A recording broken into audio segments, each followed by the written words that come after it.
তিনটে রাশির খুবই ভালো সময় আসছে। আপনারা নিশ্চয়ই জানতে চান যে এই তিনটে রাশি কোনটি। অবশ্যই জানাবো। তার আগে একটু মন দিয়ে শুনুন। 3 এপ্রিল মঙ্গল গ্রহ প্রবেশ করতে চলেছে কর্কট রাশিতে। গ্রহকে একজন বীর যোদ্ধার সঙ্গে তুলনা করা হয়, যে কিনা খুবই সাহসী, খুবই উদ্যমী এবং আত্মবিশ্বাসে ভরপুর। আর এই মঙ্গল গ্রহ হলো অগ্নিতত্ত্বের একটা গ্রহ। আর প্রবেশ করতে চলেছে কর্কট রাশিতে, যেই রাশিটা কিনা জলতত্ত্বের রাশি। আর এই রাশিটাকে যেই গ্রহটার রুল করছে সে হলো চন্দ্র। চন্দ্র মানে ইমোশন, চন্দ্র মানে মুড। সেই কারণে এই মঙ্গল গ্রহ যখন কর্কট রাশিতে প্রবেশ করে, তখন এতদিন যে মঙ্গল গ্রহ সমস্ত কাজের ব্যাপারে মঙ্গল সমস্ত লজিক দিয়ে ভাবনা চিন্তা করছিল, এই প্রবেশ করার পর এই চন্দ্রের যে ইমোশন সেটা মঙ্গলের ওপর কিছুটা ভর করে ফেলে। সেই কারণে তার চিন্তা ভাবনার মধ্যে কিছুটা ইমোশনাল জাজমেন্ট কিন্তু এসে যায়। এই অবস্থায় মঙ্গল যখন সমস্ত রাশিগুলোর উপর প্রভাব ফেলে, তখন সেই প্রভাবটা কিছুটা চ্যালেঞ্জিং হয়ে যায়। কিন্তু তারপরেও তিনটে রাশি এরকম থাকছে যাদের ওপর মঙ্গলের এই প্রভাবটা কিন্তু বেশ মঙ্গলজনক হতে পারে। আজকের ভিডিওতে আমি এই রাশিগুলোর কে নিয়ে আলোচনা করব, যেই প্রভাবটা এই রাশিগুলোর ওপর সমস্ত দিক থেকে, সেটা ইমোশনাল দিক থেকে হোক বা তাদের চাকরির দিক থেকে হোক বা তাদের ব্যবসার দিক থেকে হোক, একটা সুপ্রভাব থাকবে। আজকের ভিডিওতে আমি এই রাশিগুলোকে নিয়েই আপনাদের সামনে আলোচনা করব। নমস্কার, আমি আচার্য অরূপ। অরূপ দ্য ডিভাইনার চ্যানেলে আপনাদের সবাইকে স্বাগত। তাহলে চলুন দেরি না করে শুরু করা যাক। আজকে প্রথমেই যে রাশিটার কথা বলবো সেটা হলো তুলা রাশি। তুলা রাশির জন্য মঙ্গল দশম ভাব, অর্থাৎ আপনাদের কর্মভাবে প্রবেশ করবে। তুলা রাশির জন্য মঙ্গলের এই রাশি পরিবর্তন বেশ শুভ হতে চলেছে। যারা চাকরির জন্য চেষ্টা করছেন, আপনাদের চাকরি লাভের সম্ভাবনা থাকবে। অর্থ রোজগারের ক্ষেত্রে তুলা রাশির লোকজনদের সফল হওয়ার সম্ভাবনা কিন্তু দেখা যাচ্ছে। এর সাথে আপনারা চেষ্টা করলে আয়ের জন্য নতুন কোনো উপায়ও কিন্তু খুঁজে পেতে পারেন, সে কারণে চেষ্টা চালিয়ে যাবেন। আর আপনাদের বিবাহিত জীবনে সামঞ্জস্যতা কিন্তু বজায় থাকবে। তুলা রাশির লোকজন যারা সরকারি কাজের সঙ্গে যুক্ত, তাদের জন্য সফলতার সম্ভাবনা কিন্তু বেশ ভালো রকমই থাকছে।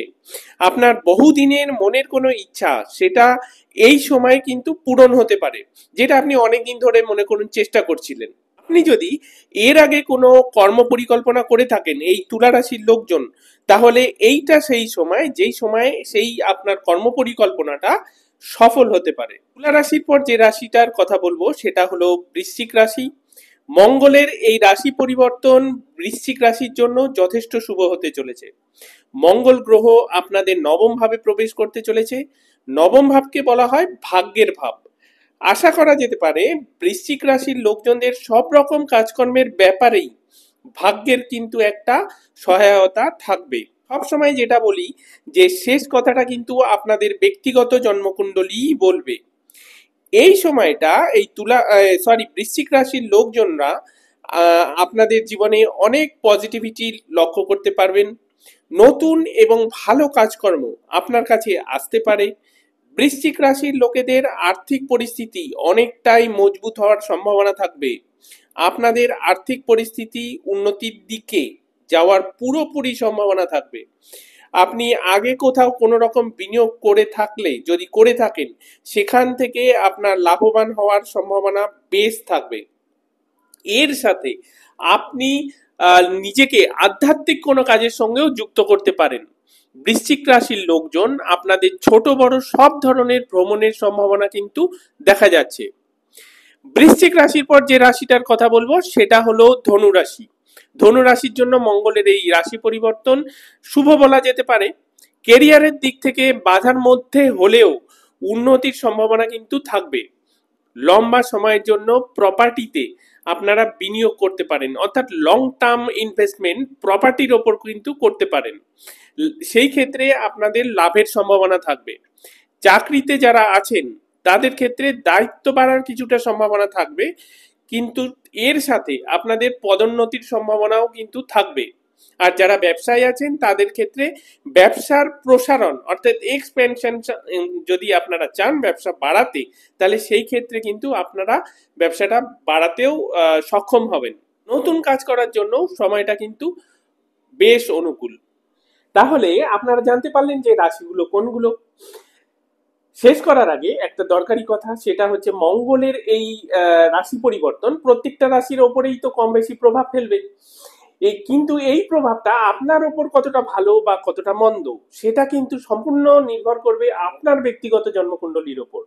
আপনারা যদি আমার সঙ্গে যোগাযোগ করতে চান তাহলে ওপরে দেওয়া নাম্বারে বুকিং করে অবশ্যই চলে আসবেন। আর এই একই নাম্বারে বুকিং করে কিন্তু আপনারা আমার সাথে অনলাইনেও কনসাল্ট করতে পারবেন।